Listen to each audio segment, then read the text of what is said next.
Hello, everyone, and welcome to week 5 of the UBLN. I can't believe we're already on week 5. That's crazy, but we are going to be facing off against the Calgary Infernapes, and I am terrified.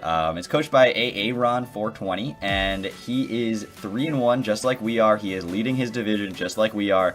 He is knocking on the door to try to take away that bye in the first round of the playoffs. He is one differential point behind me right now, and that is the only thing separating our two teams from that second spot in the Kanto region division league thing. So I'm terrified of his team. His team: Gothatel, Gudra, Nidoqueen, Porygon 2, Jellicent, Kecleon, Zapdos, Blaziken, Bisharp, Shiinotic, and Mega Mawile, with Zapdos, Blaziken, and Bisharp being his Z-Mons. Now, his team looks like Trick Room. It looks like Trick Room, the team. Porygon 2, Jellicent, Gothatel, Kecleon, I think, all good setters of Trick Room, and Mega Mawile takes full advantage of it. I was trying so hard to figure out how to handle Trick Room on his team, and I think I did a decent enough job by handling the Pokemon that can set up Trick Room more than handling the Pokemon that are good under Trick Room. So I have a couple of answers. The first being this Mew, which I personally think is going to be the most fun set to run this entire season. It's going to be holding the Colbur Berry, and it's going to have Knockoff, Earthquake, Skill Swap, and Roost. It's an Adamant Nature with a max attack. 204 speed allows it to outspeed just about everything on his team, with the exception of a Zapdos. With the exception of Zapdos, it outspeeds everything on his team every single time. And so yes, you'll see that I'm not running against Trick Room there. And I think this thing could put in a ton of work. The reason being, he has Mega Mawile. Mega Mawile can't OHKO Mew with any attack with this spread, and I can skill swap Huge Power, and then my Colbur Berry eats up the no longer Huge Power boosted Sucker Punch if he does go for it, and Earthquake OHKOs a Mega Mawile with Huge Power. So I really do want to use that this week. If he does switch out, I probably would click knockoff on whatever the switch in is and then get out. The Mew should try to be healthy throughout the match, and that's why I have Roost on it. You'll note his team has no rock weaknesses. My team also that I'm bringing, you'll notice at the top, does not have any rock weaknesses, so I don't feel the need to set up Stealth Rocks or really have Defog readily available on this Mew. So this Mew has a chance to be much more offensive, and despite that, its coverage is very, very mediocre. So I don't know if that's going to work super well, but Knockoff obviously super helpful against Gothatel, against Porygon, Jellicent, Zapdos, and I just think that Knockoff is generally a good move to use. Earthquake hits the Nidoqueen, it hits the Blaziken, it hits Bisharp, it hits Mega Mawile. So do I have an answer for Shiinotic? Not on Mew. That's okay. We have other places that we can handle different Pokemon.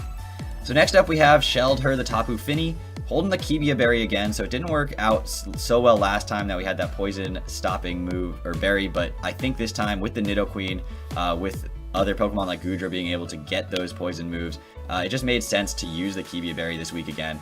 Calm Mind, Knockoff, Moonblast, Muddy Water is the set that we are deciding to run. Now Calm Mind Tapu Fini is sort of a mid-game sweeper if I can get it in and get a Calm Mind or two up. By not being statused, by then being able to click Muddy Water on a majority of his team, obviously not the Jellicent, but I can click Knockoff, Moonblast on the Jellicent. Knockoff can hit the Gothatel very hard. Even though I have no attack investment, I am running a very weird minus speed nature with 20 points in speed. Now, this spread is extremely specific towards what I want it to do. It outspeeds everything on his team uninvested except for Gudra, Blaziken, and Zapdos. With that speed investment, but if he puts any investment into most of his Pokemon, they will outspeed me, so then I can function under Trick Room. So for things like the Bisharp, that I expect him to put some level of speed investment into, possibly the Nidoqueen, possibly the Gothatel, I can see him putting speed investment into those, and then I will underspeed. So that's the plan. I am running a positive special defense nature with 84 special defense and 164 special attack and 4 defense and 236 HP, and it's just a weird set this week, but it's really designed to handle a couple of specific threats in his team, a couple of specific moves in his team, and hit as hard as it possibly can with the remaining EVs going into special attack. Now, I think that this thing has a chance to be that mid-game sweeper, but there's a chance that it also doesn't really do what it's supposed to do and just is able to click Muddy Water or Moonblast a lot, and hopefully that is effective. It doesn't really want to handle the Zapdos very much, but it doesn't really mind a lot of his other threats. So I think this thing has a chance to really come in and put in some work, but I also do like the ability to not get status this week, so I kind of want to keep it around for that as well. Next up, we're bringing back Haxorus. Kurthnaga, the Haxorus, is going to be using a Dragonium Z with Unnerved, because I didn't see anything on his team that I really cared about breaking through the mold. Dragon Dance, Dragon Claw, Earthquake, Poison Jab. I know I'm using Tapu Fini and Haxorus with the Dragon move this week for the first time, and I do have to keep that in mind. But even with the Misty Terrain up, Dragon Claw from a Dragonium Z destroys things. It absolutely obliterates things. Even with that, it still Goko's Gudra if I can get to +1 with the Dragon Dance. And I just think this thing has a chance to use Dragon Claw really, really effectively. And because of the way that I think I'm going to use Tapu Fini this week, I think it has a chance to not be so detrimented by the Misty Terrain. Earthquake and Poison Jab are there for coverage. Earthquake hits, as I said before, just about everything on his team, and Poison Jab is going to be there for the Shiinotic. This is really my only answer, my only check to Shiinotic that is dedicated to doing that task. I'm really hoping he doesn't bring it. I don't think it has a good matchup against most of my team, but I didn't bring the things it doesn't have a good matchup against, including Delphox, Registeel, and possibly Galvantula. So I don't know if that's, and obviously Mega Beedrill handles it like nobody's business, but I'm not bringing those Pokemon because of his other threats and because I don't expect him to bring the Shiinotic here. If he does bring it, we do have an answer in this Haxorus, which we have to keep safe. If I can get a Dragon Dance up, that would just destroy his team. And so hopefully that's what's going to happen, but it's not obviously a guarantee, and Shiinotic does OHKO me with a Moonblast if he is able to get it in safely. So I do have to watch out for that. Next up, we have Breloom with an Assault Vest. Mach Punch, Rock Tomb, Bullet Seed, and Power Punch. Last week's MVP for sure. 112 HP, 148 Adamant Nature in attack, and 164 special defense, and 84 speed allows it to, you can see Porygon 2 is going to download physical attack as a result of this, and it allows it to outspeed just about everything on his team, but it's the real trick of this Breloom is going to be, again, as per usual, clicking Mach Punch, but this time being able to click Power Up Punch as well on things like the Bisharp, on things like the Mega Mawile, potentially, although I don't really think I can click Power Up Punch on the Mega Mawile unless it's at a low amount of HP. I don't have max attack investment in this thing this week because of the fact that I wanted to put so much special investment in, as well as being able to put some bulk in. I can take a Moonblast from a Shiinotic if I need to, and I can take almost any special hit from anything with the Assault Vest and that spread. Power Up Punch on the Porygon 2 seems really good because he can't OHKO me with anything with the Assault Vest, and it actually, I believe, is a 3-hit KO from Porygon 2 if he's Ice Beam and he's not boosted and he's not running any special attack investment. So I can Power Up Punch, Power Up Punch, Power Up Punch on that, and then proceed to Mach Punch the rest of his team, except for the Jellicent, which I outspeed and can Bullet Seed. And so there's a lot of things that the Breloom can handle, but again, there's a lot of threats that it can't handle, and I think the balance of his team is very, very frightening in the sense that I just don't know if my Pokemon handle some of them, but not others, and so I have to make sure that I'm careful as to which things I'm actually going in and leaving things in against. Next up is Gliscor, No More Snow. As you guys may or may not know, when this video is going up, obviously I do these videos in advance, and right now there's going to be a huge blizzard, and fingers crossed the power doesn't go out when I'm supposed to have this battle, because that is actually a possibility. So, also, ice weaknesses.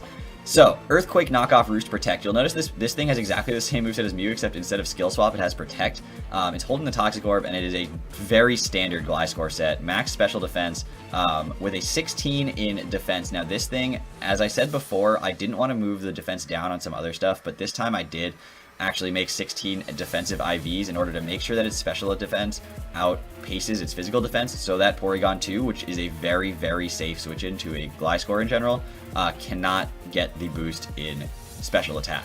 And that allows me to take one hit from an uninvested Porygon 2, potentially clicking Knockoff, and getting that attack off on it. So additionally, I could, if I'm damaged against the Porygon 2, click Roost to only take 2 times damage, and then get the Toxic Orb back after that, and then switch out and actually end up with more HP than I started pretty much all the time. So There are options with this thing against the Porygon 2, but I wanted to make sure that the Porygon 2 couldn't be just a safe counter to switch in, download physical to special defense, and go from there. Now, the other thing I have to worry about is if that Porygon 2 is Trace, and I do Toxic it, then I do have to watch out for the Toxic Orb, or the Toxic Poison Heal Porygon 2, because that'd be terrifying. Poison Heal Porygon 2 is not anything to joke about. And finally, we have Harmless the Exploud, rocking Boom Burst, Focus Blast, Flamethrower, and Sleep Talk. Sleep Talk, a bit of a weird set. Obviously, with the Misty Terrain, I'm not so worried about Sleep, but Shiinotic is a threat, and this thing is my other answer to it.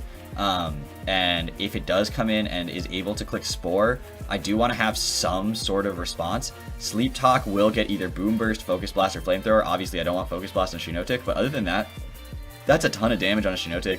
I get 2 clicks of Sleep Talk before I switch out with the choice specs, come back in, and I'm able to click anything else. Plus, it keeps my Pokemon asleep for the Sleep Claws until I bring it back in. So, I get at least 1 guaranteed, and then I would probably take a second one just because I never wake up before that.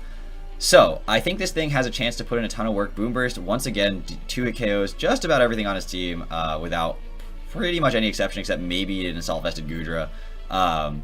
And potentially, if Gothitelle has, like, a stupid amount of special defense investment and a berry that, specifically a citrus berry, there's a chance that it can survive to Boom Burst, but it's unlikely. So I think that this team has a lot of potential. I think there's a good chance this team succeeds at what they're trying to do. I hope you guys enjoy the battle tomorrow. I hope you guys are well. I can't believe that we are competing right now to continue to fight for our spot in the top of the UBLN Kanto division, but we have not had an easy road to get there. And I will see you guys tomorrow with that battle. I hope you guys are well until then. Take care, everybody.